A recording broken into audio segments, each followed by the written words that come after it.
Ilang mga residente ng Ilocos Sur pinaghahanda na para sa preemptive evacuation. Kasama natin sa balita si Idol Mike Layante ng IFM Vegan.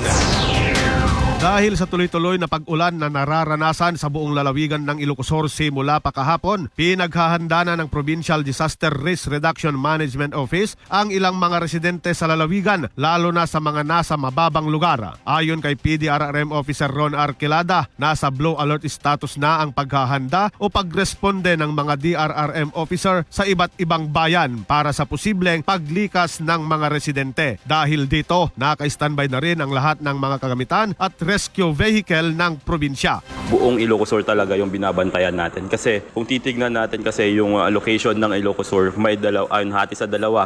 Yung isa, upland municipalities, wherein yung upland municipalities naman, sir, ay prone or hazard for landslide. And may mga river din doon na umaapaw talaga. And may mga not passable road in case na malalakas yung ulan at buhos ng ulan. Sa ngayon, kasalukuyan ng minomonitor ng PDRRMO ang mga low-lying areas at mga lugar na malapit sa ilog para sa posibleng pag-apaw, pati na rin ang mga upland municipalities sa posibleng landslide. Sama mo dito sa IFM Vegan, Idol Mike Layante, Tatak RMN.